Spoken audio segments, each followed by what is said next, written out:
복음을 영화롭게 하는 사랑의 공동체, 우리 진흥교회 성도 여러분, 다 같이 사도신경 하시겠습니다.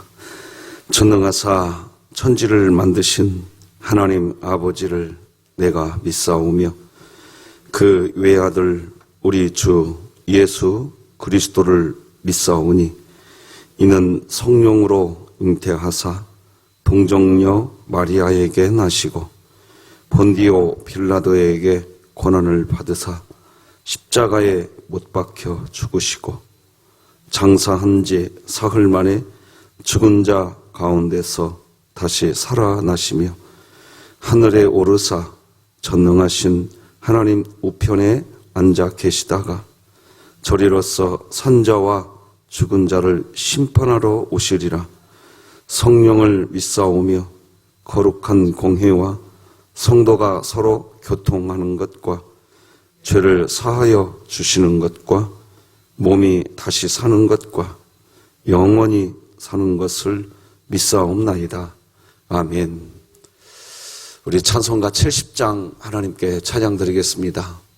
찬송가 70장 피난처에 있으니 하나님께 찬양 드립니다.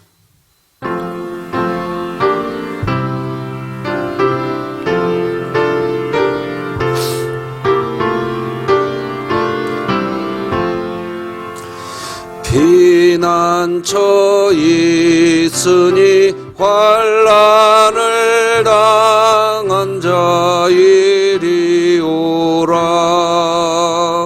땅들이 변하고 물결이 일어나 산 위에 넘치되 두렵지 않네. 이방이 떠들고 나라들 모여서 진동하나. 우리 주 목소리 한 번만 발하면 천하의 모든 것 망하겠네. 만유주 하나님 우리를 도우니 피난처요. 세상의 난리를 그치게 하시니 세상의 장검이 쓸데없네. 높으신 하나님 우리를 구하니 할렐루야. 괴로움이 심하고 환난이 극하나 피난처 되시는 주 하나님.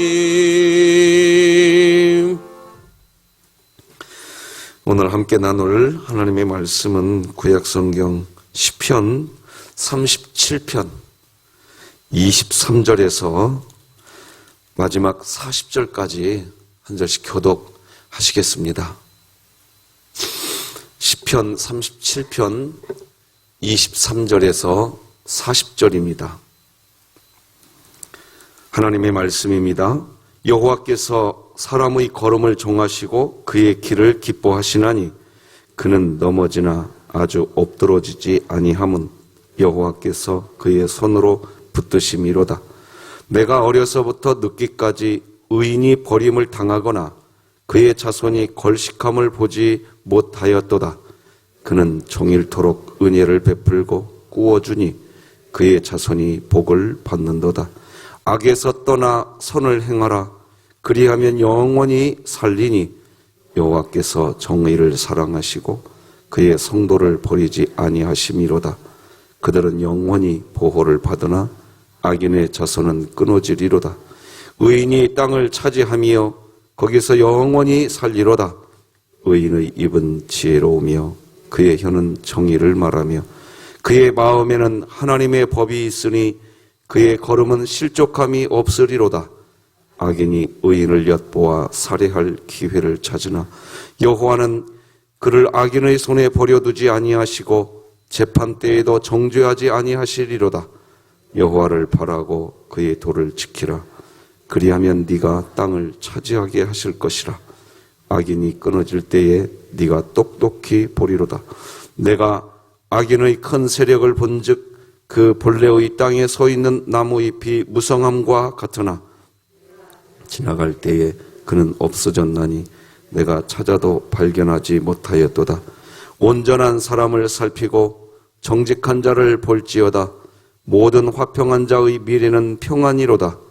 범죄자들은 함께 멸망하리니 악인의 미래는 끊어질 것이나 의인들의 구원은 여호와로부터 오나니 그는 환난 때에 그들의 요새이시로다. 여호와께서 그들을 도와 건지시되 악인들에게서 건져 구원하심은 그를 의지한 까닭이로다. 아멘. 오늘은 제목이 좀 마음에 안 드실 수도 있지 않겠나 싶지만 이렇게 정해봤습니다. 멍청하게 보이는 의인의 삶, 그러나 생명의 삶, 이 제목으로 하나님 말씀 나누겠습니다. 사람들은 인생을 살면서 자신의 인생을 어떤 인생을 살 것인지 때로는 계획도 세우고 그리고 미래에 대한 기대감도 가지고 살아갑니다. 자녀들이 고등학교에 입학하면 문과를 선택할 것인지 아니면 이과를 선택해야 할 것인지 과를 선택해야 합니다. 그러다가 대학에 입학을 하고 이제 또 대학을 졸업을 하게 될 그런 날이 또 앞에 다가오면 또다시 고민을 합니다. 대학원을 갈 것인가, 취업을 할 것인가, 앞으로 결혼은 언제, 어떻게 할 것인가 선택해야 합니다. 그때마다 우리 그리스도인들은 도대체 어떻게 해야 될 것인가, 어디로 가야 할 것인가, 우리가 걸어가는 인생 어느 길을 선택해야 하나님께 영광이 되고 후회 없는 그런 인생을 살 수 있을 것인가 고민하게 됩니다. 우리가 어떤 길을 선택하고 어떤 길을 가야 우리가 가야 할 목적지를 제대로 찾아서 그렇게 갈 수 있을까요? 그런데 요즘 젊은 청년들은 자신이 가야 할 길이 없다고 하는 세대가 되었습니다. 사실 우리가 생각할 때에 이해가 안 되겠지만 실제 청년들의 삶을 뚜껑을 열고 보면 정말 녹록지가 않습니다. 그게 요즘 세대입니다. 여기에서 우리 그리스도인들은 크게 두 가지를 미리 생각해야 합니다. 첫째는 사람의 인생은 자신이 생각한 대로 계획한 대로 흘러가지 않는다는 것입니다. 특히 예수님을 믿는 그리스도인들의 인생은 더더욱 그렇습니다. 내가 내 인생을 걸어가는 줄 알았는데 시간이 갈수록 고백되는 것은 내가 어떤 물결을 따라가고 있구나. 내가 어떤 강력한 힘에 의해서 살아가고 있구나. 갈수록 느끼게 됩니다.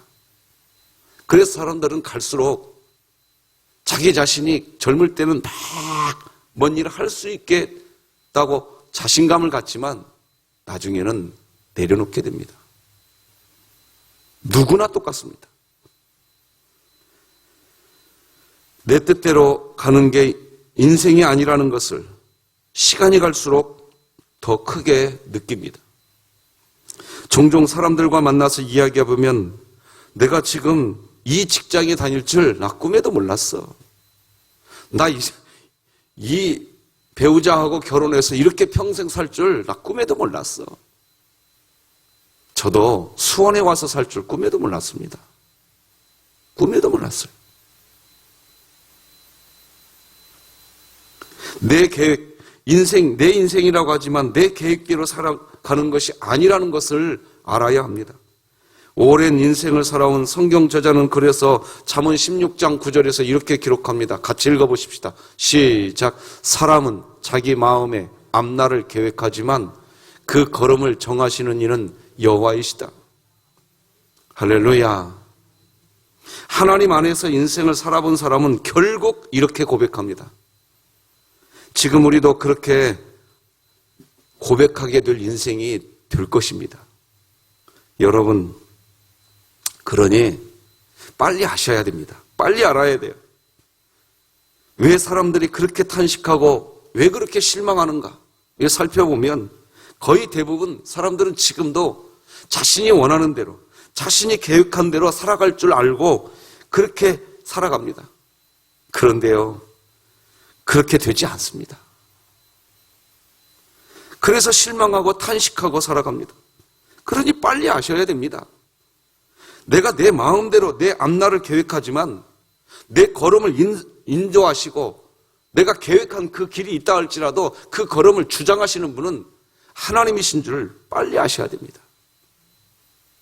둘째는 세상에 많은 길이 있는 것 같지만 실제는 두 길밖에 없습니다. 세상에는요, 예를 들어서 군인의 길, 사업가의 길, 학자의 길, 의사의 길, 연구자의 길, 어빈의 길, 수없이 많겠죠. 그런데요, 이 세상 결국 두 길밖에 없어요. 하나는 하나님을 믿는 길이고요, 하나님을 믿지 않는 길입니다. 나는 이렇게 살 거야, 나는 저렇게 살 거야, 나는 이렇게 해서 하나님 믿을 거야. 아니요, 진짜 하나님 믿냐 이겁니다. 그 길 하나 있는 거고요, 하나님 안 믿는 길이 있는 겁니다. 그 사람이 군인이 되든 의사가 되든 학자 누가 되든 하나님을 믿는 그리스도인의 길이 있고, 하나님을 믿지 않는 결국 내 야망, 내 꿈, 나의 길, 이 두 길밖에 없어요. 교회 와서 신앙생활을 한다고 하지만 분명해져야 됩니다. 내 길 가려고 하느냐, 하나님 믿는 믿음의 길 가려고 하느냐. 우리가 새벽마다 기도할 때 이 부분에 있어서 기도를 마치고 집에 가실 때에는 나 분명히 하나님 믿는 길 가고 있어, 이게 결정되시기 바랍니다. 교회 다녀도요, 결국 하나님 믿는 길 안 가고 내 길 가는 사람들도 종종 봅니다. 그냥 내 길 가요, 그냥. 이게 옳고 이게 내가 가야 할 길이고 결국은 자기 길 갑니다. 문제는 그리스도인이 하나님을 믿는 길을 가는 그런 선택을 해도 하나님을 믿는 것이 참 또 많이 막연하다는 것을 체험하게 될 때가 많이 있습니다. 하나님을 믿는 믿음의 길을 가겠다고 새벽마다 기도하면서 결정하고 저 문을 열고 나가지만, 그래서 하나님을 믿는 길을 가는데 너무나 막연할 때가 많다는 겁니다. 왜냐하면 이 세상에서 하나님을 믿지 않는 삶, 앞서 말씀드린 것처럼 내 야망, 내 꿈, 나를 위한 삶은 목표가 분명합니다. 그런데 하나님을 믿는 믿음의 삶을 살겠다고 저 문을 열고 나가지만 어떤 때는 이 길이 하나님께 영광이 되는 길인지, 이 길이 하나님께 영광이 되는 길인지 어떤 때는요, 모호합니다. 막막해요, 어떤 때는. 근데 세상의 길 한번 가보세요. 내 야망과 내 꿈을 향해서 달려가는 사람들은 분명합니다. 서점에 가도요, 분명한 책이 있어요. 성공하려면, 예를 들어서 이렇게 하면 성공한다, 이런 책 정말 잘 나와 있습니다. 분명합니다. 그래서 그 책이 지시한 대로 살아가면 또 그렇게 해서 성공한 사람들 많습니다. 많아요. 얼마 전에 엊그저께도 아니네, 어제네요. 어떤 분이 저한테 물어봐요. 목사님, 아니 삼성 이건희 회장은 원불교에 아주 그냥 푹 빠진 사람이라면서 그렇게 잘 살았는데 하나님 믿는 사람들은 왜 그런 큰 부자가 없나요? 어제 어떤 분이 저한테 묻더라고요. 그렇던가요? 세상에 나가보세요. 분명히 이렇게 하면 성공한다, 분명합니다. 그래서 우리 하나님을 믿는 사람들이 또 그 모습을 봅니다. 그리고 이렇게 말을 합니다.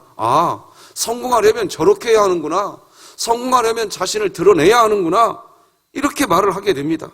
할 수밖에 없죠. 일단 보이기 때문입니다. 그렇게 해서 성공한 사람들이 보이기 때문입니다. 자, 그런데 문제는 그리스도인들로서 하나님을 믿는 자의 삶을 사는 것은 너무나 막막할 때가 많다는 겁니다. 우리도 세상에 살기에 야, 그래, 성공하려면 저렇게 해야 해. 성공하려면 자신 드러낼 줄도 알아야 돼. 라고 말을 하면서 우리도 그냥 단순하게 그냥 살고 싶은 그런 마음 찾아옵니다. 하지만 성공하기 위해서 하나님을 믿지 않는 사람들처럼 그렇게 내 자신을 드러내고 내 자신을 꾸미고 내 자신을 포장하는 일, 우리 천성적으로 또 이제 그게 안 됩니다. 진짜 하나님을 믿는 믿음의 길을 가려고 하는 사람은 이제 천성적으로 그게 안 됩니다. 근데 여전히 천성적으로 그게 잘 되고 있다고 한다면 그거 점검해 보셔야 됩니다. 왜? 내 안에 거룩한 성령님이 계시기 때문에. 그래서 로마서의 말씀 보면 8장에 보면 이런 말이 있어요. 내 안에 계신 거룩한 성령님은 우리 안에서 내가 어느 길을 가야 할지 방황하고 흔들리고 있을 때 내 속에서 탄식하면서 기도해 주신다고 그랬어요. 그래서 내가 포장하고 싶어요.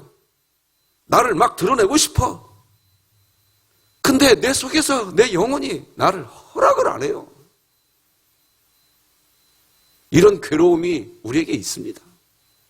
그래서 우리 또 그것도 안 돼요. 결국은 내 자기 자아를 내려놓고 하나님 천부여 의지 없어 손들고 옵니다. 나 다 내려놓고 내 자아 부인하고 그저 하나님이 나 도와주셔야 삽니다. 나 지금까지 내 힘으로 사는 줄 알았습니다. 내 노력으로 사는 줄 알았습니다. 그런데 하나님 다 내려놓겠습니다. 주님이 기뻐하는 삶 살겠습니다. 이렇게 할 때 그때 평안해지는 게 그리스도인입니다. 그리고 나서 찬송하고 기도하고 나가지만 다 내려놨으니까 세상에 명예도 나에게 없고 다 내려놨으니까 칭찬도 나에게도 없고 아무것도 없습니다. 아무것도 없는데 나 오늘 하나님 앞에서 두 손 다 내려놨어. 아무것도 없는데 나 하나님 믿는다고 말했어. 아무것도 없는데 그렇게 고백하고 문을 열고 나가면 아무것도 없는데 그래서 세상 눈으로 보면 초라하기 짝이 없는데 아무것도 없는데 저 문을 열고 그렇게 나가면 얘야 내가 너와 함께 하리라. 이 한마디가 그렇게 위로가 되고 다시 살아갈 힘이 되고 용기가 됩니다. 그래서 저는 속으로 고백해요. 그래 하나님 맞습니다. 나 하나님이면 충분합니다. 여러분들도 그렇게 되지 않던가요? 뭘 취해서 얻어서 그렇게 되던가요? 안 그렇더라고요. 그런데 그때 문제입니다. 또 유혹이 찾아옵니다. 너 하나님이면 충분하다고? 너 그래 집까지 걸어가는 동안만 그거 누려라. 너 어디 가보자. 니네 집 도착하자마자 자식이 엄마 돈 줘. 나 돈 없는데. 여기서부터 무너지기 시작합니다. 또 금방 하나님으로 충분하다고 얘기해놓고 집에 들어가서 이야기하자마자 몇 마디 이야기 나오기 시작하면서 아 돈이 있어야 사는 것이구나 이 인생. 또 이렇게 훌러덩 뒤집어집니다. 그러니 참 멍청한 길입니다. 이 길이. 어떻게 보면 멍청한 길이에요. 진짜. 고민이 시작됩니다. 내가 뭘 할 수 있을까? 그리고 하나님은 나에게 뭘 원하시는가? 눈에 잘 보이지 않게 되는 일이 계속해서 찾아온다는 것입니다. 바로 이때 진짜 그래도 하나님을 믿는 믿음의 길을 가려고 한다고 한다면 우리가 붙잡아야 될 진리가 하나 있습니다. 진리라고 했습니다. 진리가 있습니다. 바로 하나님이 우리 그리스도인의 걸음을 다 보고 계신다는 것. 이것 붙잡고 사시기 바랍니다. 오늘 새벽 예배 나오신 여러분 이것 붙잡고 가셔야 됩니다. 그래야 됩니다. 오늘 본문을 보면 악인에 대해서 하나님은 반드시 나쁜 사람이 악인이라고 하지 않습니다. 좀 따져보려고 합니다. 오늘 본문 말씀을. 의인이 나오는데 이런 사람이 의인이야? 야 그래? 살짝 고개가 갸우뚱해지는 내용이 나옵니다. 그래서 오늘 우리가 생각해야 할 것은 우리가 어느 진로를 선택해서 다른 사람들보다 빠르게 가고 있느냐? 내가 지금 어느 대학에 입학해서 내가 지금 어느 기업에 취업해서 나는 이제 빠른 사람, 나는 이제 성공한 사람이고 사람들은 그렇게 말합니다. 그런데요 또 살아보십시오. 그렇게 좋은 대학 나오고요 그렇게 좋은 직장에 취업을 했는데도 그 인생이 망가지는 인생이 있습니다. 뭐가 하나님이 원하시는 길인지 정말 혼동이 될 때가 있어요. 누가 보아도 성공한 사람처럼 보이는데 어느 날 보니까 저 사람 왜 저렇게 살아? 이렇게 보이는 일이 한두 가지가 아닙니다. 그런 때 내가 정말 믿음의 길을 가고 있는가? 아니면 내 욕심의 길을 가고 있는가? 하는 것. 이걸 점검해야 됩니다. 빨리 이걸 점검해야 됩니다. 우리 그리스도인들은 그런 지혜가 있기를 바랍니다. 우리는 어제 시편 37편 1절을 묵상했습니다. 하나님을 믿지 않는 사람들이 성공하고 하나님을 믿지 않는 사람들이 부유하게 살고 그들이 건강하게 살아가는 것, 그런 것을 보면서 불평하지 말아야 한다고 1절이 기록하고 있었죠. 악을 행하는 자들 때문에 불평하지 말며 불의를 행하는 자들을 시기하지 말지어다. 그런데 여러분, 악을 행하는 자들 때문에 불평하지 말라는 이런 말 속에는요, 나는 교회 직분을 충실하게 감당하려고 이렇게 수고하는데 저분은 동일한 직분을 받았으면서 왜 충성하지 않는가 하는 불평도 하지 말라는 의미를 갖고 있다는 거 아셔야 됩니다. 우리가 이 세상을 살다 보면 믿음으로 살고 바르게 살려고 하는 게 얼마나 어려운지 모릅니다. 좀 더 정확하게 설명하면 오히려 믿음으로 사는 게 참 불리할 때가 많습니다. 참 불리해요. 안 그렇던가요? 믿음으로 살려고 하기 때문에 참아야 되고 불리할 때가 많습니다. 참 불리합니다. 왜 불리하다고 여겨지는가? 그것은 믿음으로 살았는데 좀 잘 되고 동일한 교회 직분 가지고 있어서 충성하고 그랬으면 거기에 맞는 대가가 와야 되는데 그렇지도 않습니다. 믿음으로 살려고 열심히 헌신했는데 교회에서 알아주지도 않고 내 인생 집에 돌아가 봐야 여전히 똑같고 이럴 때가 한두 번이 아닙니다. 그게 참 멍청한 인생입니다. 내가 이 믿음의 길을 계속 가야 되는가? 그래서 우리들은 자꾸 뭘 찾느냐, 이제 어떤 기적이 베풀어지길 바랍니다. 막 놀라운 기적이 일어나면 하나님 그때는 그러면 좀 한번 용기를 내서 믿어볼 것처럼 여깁니다. 그런데 예수님은 또 뭐라고 얘기하느냐? 너희가 나를 찾아온 것은 정말 나를 만나려고 온 것이 아니라 표적을 본 까닭이로다 하면서 예수님도 돌아서 버립니다. 그러니 아셔야 됩니다. 우리가 어떤 기적이 일어나면 하나님 잘 믿겠다. 뭐 교회 안에 이런 어떤 뭐가 생기면 잘 믿겠다. 여러분, 그것도 허상입니다. 정말 아셔야 될 게 하나 있습니다. 내 안에 주님이 계시고 그 주님이 내 인생길 다 보고 있다는 것, 이것 믿고 사시기 바랍니다. 이거 분명히 믿으셔야 돼요. 이걸 믿으셔야 돼요. 이걸. 왜 불평하고 시기하지 말라고 하나요? 어제 말씀 살펴본 대로 농사를 짓는 두 가지 방법이 있기 때문이라고 했습니다. 악한 자의 삶은 그들은 농사를 짓는데 배추와 예를 들어 양파 같은 1년생 채소 농사를 하고 우리가 지으려고 하는 농사는 과수원 농사이기 때문이라고 설명해 드렸습니다.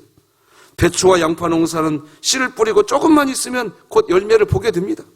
하지만 과수원 농사 나무를 심었지만 1년 내 그 해 아무런 열매를 보지 못합니다. 하지만 여러분 아셔야 됩니다. 과수원 나무를 심는 농사는 한번 열매가 맺히기 시작하면 계속해서 열매를 맺게 됩니다. 그렇게 사는 게 그게 그리스도인의 인생이라고 하셨습니다. 그런 인생은 이 땅에 사는 동안 하나님을 의지한 열매를 먹을 수 있다고 어제 3절에서 우리가 보았습니다. 여호와를 의뢰하고 선을 행하라. 그러면 땅에 머무는 동안, 밑줄 그어드려 보았습니다. 땅에 머무는 동안 그 열매 먹을 거라고 이야기합니다. 앞에서 말씀드렸지만 이 세상에는 두 가지 길밖에 없다고 말씀드렸습니다. 하나는 하나님을 믿는 자의 길이 있고 하나는 하나님을 믿지 않는 자의 길이 있습니다. 하나님을 인정하지 않는 자의 길이 있습니다. 오늘 시편 37편에는 두 사람이 등장하는데 이 두 사람이 살아가는 생활 방식이 대조적입니다. 21절을 한번 보실까요? 거기 보면 악인은 꾸고 갚지 아니하나 의인은 은혜를 베풀고 주는도다. 자, 여기 보면 악인과 의인 두 종류의 사람이 나옵니다. 오늘 본문에도 두 종류의 사람이 계속 나옵니다. 그런데 21절을 갖고 한번 먼저 설명해 보려고 하는 겁니다. 21절에서 말하는 악인, 자세히 보면 말입니다. 이런 사람이 왜 악인인가? 의문을 갖게 됩니다. 마찬가지로 의인이 등장하는데 뭐 이 정도 사람을 의인이라고 하는가? 그런 마음이 든단 말입니다. 우리가 보통 악한 사람이라고 할 때에 좀 더 어떤 계산적이고 자기 중심적인 사람을 악한 사람이라고 할 수 있지만, 그렇지만 그런 사람을 꼭 가리켜서 모든 사람이 보통적으로 그 악한 사람이야, 그렇게 볼 수는 없습니다. 여러분 그렇지 않나요? 살아가면서 여러분은 그럴 때가 없나요? 나 중심적으로 생각할 때 없어요? 좀 계산적으로 살아갈 때 없나요? 그러니까 그런 사람을 악한 자라고 단정 지을 수는 없을 것 같단 말입니다. 그리고 여러분, 보통 우리가 살아가는 일반 세상에서요, 돈을 빌리기는 잘하지만 갚지는 않는 사람, 이런 사람을 악인, 악한 자라고까지 이야기하나요? 뭐 질적으로 좋지 않은 사람이라고는 하겠지만 악인이다 이렇게까지는 하지 않습니다. 그런데 오늘 본문의 성경은요, 다른 사람에게 돈을 빌리기는 잘하지만 갚지 않는 사람, 그런 사람은 악인이라고 이야기합니다. 좀 더 지나친 표현이라고 여겨지기도 합니다.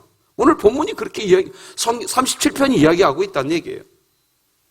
그냥 계산적인 사람, 자기 중심적인 사람, 그 정도의 표현이 좋을 듯한데 말이에요. 성경은 돈을 빌리기는 잘하지만 갚기를 더디하는 사람을 악인이라고 한다니까요. 의인도 마찬가지예요. 21절을 좀 보세요. 의인은 은혜를 베풀고 주는도다 라고 기록합니다. 의인은 베풀어주는 사람이 의인이라고 이야기합니다. 우리가 볼 때는요, 자기 것 잘 챙기지 못하고 그저 자신이 입고 있던 옷까지 벗어주는 사람, 좀 뭐 이상한 사람, 내지는 그런 사람을 우유부단한 사람, 우리는 그런 정도로 얘기할 수 있습니다. 그런데 성경은 그런 사람을 의인이라고 이야기한다니까요. 성경은 의인이 어떤 사람인가 하는 것을 이야기하면서, 그런데 그런 의인은 넘어진다고 이야기합니다. 그런데 의인은 어떤 사람이냐? 아주 엎드러지지는 않는다, 이렇게 표현합니다. 그러니까 의인도 넘어지긴 한다는 겁니다. 그런데 완전히 꼬꾸라지지는 않는 그런 사람이 의인이라는 겁니다. 그런 사람은 하나님이 손을 들어서 붙들어주는 사람이 된다고 기록합니다. 24절 같이 한번 읽어보십시다. 시작. 그는 넘어지나 아주 엎드러지지 아니함은 여호와께서 그의 손으로 붙드심이로다. 그는 넘어지나 아주 엎드러지지 아니함은, 이렇게 기록합니다. 의인이라고 하는 사람인데, 그죠? 우리들도 의인이라고 얘기하잖아요. 하나님께서 우리에게 그리스도로 옷을 입혀준 의인이라고 우리는 그렇게 믿고 있고, 하나님이 그렇게 말씀하십니다. 그런데 실제 살아보세요. 가는 길도 몰라요. 의인이라고 하지만, 하나님을 믿는 그리스도인이라고 하지만 걸어가는 다리에 힘도 없어요. 걸어가는 인생길이 그렇게 울퉁불퉁할 수가 없어요. 넘어지기도 하죠. 다치기도 해요. 그런데 하나님은 그렇게 다치기도 하고 그렇게 넘어지기도 그랬는데 오늘 이 새벽에 다시 여기에 와서 하나님을 향해 아버지라고 한번 불러보세요. 불러보시라고요. 진짜 하나님께 아버지라고 하면서 불러보세요. 그러면 또다시 하나님의 손이, 얘야, 너는 여전히 내 자녀야, 그렇게 해주시더라고요. 어떤 사람은 야생의 본성을 가지고 있는 사람이 있습니다. 그래서 손해를 보지 않습니다. 아주 민첩해서 자신의 것을 챙길 줄 압니다. 심지어 남의 것까지도 자신의 것으로 챙길 줄 압니다. 그래서 성공합니다. 출세합니다. 그런 사람들 참 많습니다. 그런데 우리는 또 그렇게 못 살아요. 그렇게 사는 게 힘들어. 너무 괴로워. 또 그렇게 살면 멍청한 삶이에요. 그런데 그런 삶을 하나님은 의인의 삶이라고 얘기해 준단 말이에요. 보세요. 새벽부터 잠도 못 주무시고 이게 뭡니까 지금? 그런데 놀라운 것은 우리가 이렇게 멍청한 삶을 살아가는 것, 앞가림도 못하고 살아가는 것처럼 보이는데 하나님이 그런 우리를 기뻐하신다는 겁니다. 시편 37편 23절 보니까 그의 길을 기뻐하신다고 기록하십니다. 여호와께서 그 길을 기뻐하신다는 겁니다. 여러분, 앞서 말씀드린 것처럼 악인은 마치 투기하듯이 배추농사, 양파농사를 지어서 당장에 말입니다, 그 해의 열매를 수확합니다. 그런데 의인의 길은 1년 내내 과소한 나무를 심었지만 하나의 열매도 얻지 못합니다. 악인의 눈으로 보면 1년 동안 의인은 헛수고만 한 것처럼 보입니다. 멍청한 인생입니다. 그런데 하나님은 그렇게 악인의 길과 의인의 길을 정확하게 보시면서 의인의 길을 기뻐하신다고 이야기하십니다. 그거 하나로 신앙생활이 멈춰지지 않는 것 같더라고요. 또다시 제 얘기해서 죄송합니다. 저는 저희 어머니의 인생을 파노라마처럼 한번 펼쳐놓고 봅니다. 저희 어머니의 인생을 살펴보면 행복한 적이 있었나? 제가 아들로서 저희 어머니를 살펴볼 때 그런 것 같아요. 이제 제 동생은 사업하고 있거든요. 저는 목회하고 있고 저희 형님이 어머니 아버지 모시고 있었어요. 이제 조금 웃으면서 사시는 줄 알았어요. 근데 덜커덕 형님이 그렇게 되고 난 뒤에 인간적으로 말이에요. 그런데요. 어머니의 인생을 가만히 펼쳐놓고 보면 무엇 때문에 하나님을 저렇게 믿고 살아가는가? 이 세상에서 성공한 것도 없고 출세한 것도 없고 명예도 없고 그런데 그 아픈 몸 가지고 엊그저께 얼마 전에도 이제는 그만하시라고 본인도 그만하시겠다고 해놓고도 이제 올해 마지막이라고 더 이상 풀 안 나고 다 시드니까 교회 화단의 풀을 그 몸을 질질 끌면서 다 뽑고 정리하셨다고. 그리고 오셨대 또.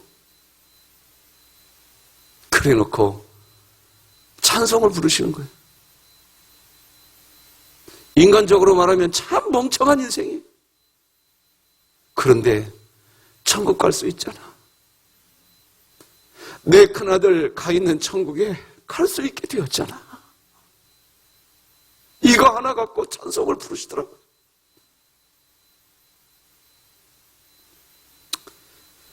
오늘 본문 37편에 기록한 시인 다윗은 한평생을 살면서 보았어요. 그도 의인으로 멍청하게 사는 인생처럼 보이지만 의인은 결국 하나님이 지키시고 결국 하나님이 이끌어 주시더라 이거예요. 믿으십니까? 한번 따라서 하십시다. 하나님이면 충분합니다. 제가 오늘 본문 25절에서 40절까지 읽어드릴 텐데요. 결국 의인은 하나님이 지키신다는 얘기입니다. 악인은 패망시키시고. 이거 믿으시고 하나님 믿는 길이 멍청해 보이지만 생명의 길인 줄 믿고 오늘도 사시기 바랍니다. 읽어드리겠습니다. 내가 어려서부터 늦게까지 의인이 버림을 당하거나 그의 자손이 걸식함을 보지 못하였도다. 의인이 땅을 차지하며 거기서 영원히 살리로다. 그의 마음에는 하나님의 법이 있으니 그의 걸음은 실족함이 없으리로다. 악인이 의인을 엿보아 살해할 기회를 찾으나 여호와는 그를 악인의 손에 버려두지 아니하시고 재판할 때에도 정죄하지 아니하시리로다. 내가 악인의 큰 세력을 본즉 그 본래의 땅에 서 있는 나무잎이 무상함과 같으나 내가 지나갈 때에 그는 없어졌나니 내가 찾아도 발견하지 못하였도다. 의인들의 구원은 여호와로부터 오나니 그는 환난 때에 그들의 요새시이로 여호와께서 그들을 도와 건지시되 악인들에게서 건져 구원하심은 그를 의지한 까닭이로다. 아멘. 죄송합니다. 멍청한이라는 표현 새벽부터 좀 신뢰가 되지 않았나 싶습니다. 그러나 이 길이 생명의 길인 줄 꼭 믿으시고 오늘 주님 안에 거하시기를 축복드립니다. 오늘도 바이블 챌린지 성경을 기록하시는 우리 귀한 우리 지체들 계십니다. 오늘은 최용순 안수집사님, 박문철 안수집사님, 이기숙 권사님, 최희자 권사님, 한기숙 집사님이 성경을 필사하십니다. 이분들 주님의 이름으로 축복합니다. 말씀을 필사하실 때 하나님, 그래, 하나님이 계시니까 나는 됐어. 말씀을 기록하실 때 하나님이 내 길을 지켜주시니 나 됐어. 이런 당당함과 용기가 있기를 주님의 이름으로 축복합니다. 기도하십시다. 하나님 아버지 감사합니다. 오늘도 우리를 잠에서 깨워주시고 하나님 경유하게 하시니 감사합니다. 하나님 아버지, 우리는 때로 인간적으로 생각하면 새벽마다 잠도 못 자는 어리석은 자입니다. 참 이해가 안 됩니다. 그런데 우리가 한 가지 분명히 고백할 수 있는 것은 내 뜻대로, 내 욕망대로 살면 내 심령이 괴로워진다는 것입니다. 하나님 뜻대로 살면 찬성이 나오고, 하나님 말씀대로 살면 감사가 나오고, 여전히 나는 찬송할 수 있어. 우리 가정이 가장 행복한 가정이야. 내가 다니는 교회가 가장 행복한 교회야. 하나님 편에 서 있으면 그런 말이 그냥 나오는데, 내 생각에 사로잡히면 내가 다니는 교회가 가장 못됐어. 내가 사는 인생이 가장 불쌍한 인생이야. 그렇게 돼버리는 것을 우리는 봅니다. 하나님, 그래서 오늘 이 새벽에도 결단합니다. 하나님, 내 안에 계시는 줄 믿습니다. 내 뜻대로 살지 않겠습니다. 아버지께서 말씀하신 대로 오늘도 몸부림을 치면서 그렇게 살겠습니다. 그러려고 오늘도 그렇게 살겠다고 고백하면서 최영순 안수집사님, 박문철 안수집사님, 이기숙 권사님, 최희장 원사님, 한기숙 집사님, 하나님 말씀대로 살려고 성경 말씀 필사하십니다. 하나님 그 손 잡아주시옵시고 하나님의 영광을 보게 하여 주시옵소서. 예수님의 이름으로 기도드립니다. 아멘. 하늘에 계신 우리 아버지여, 이름이 거룩히 여김을 받으시오며 나라가 임하시오며 뜻이 하늘에서 이루어진 것 같이 땅에서도 이루어지이다. 오늘 우리에게 일용할 양식을 주시옵고 우리가 우리에게 죄 지은 자를 사하여 준 것 같이 우리 죄를 사하여 주시옵고 우리를 시험에 들게 하지 마시옵고 다만 악에서 구하시옵소서. 나라와 권세와 영광이 아버지께 영원히 있사옵나이다. 아멘.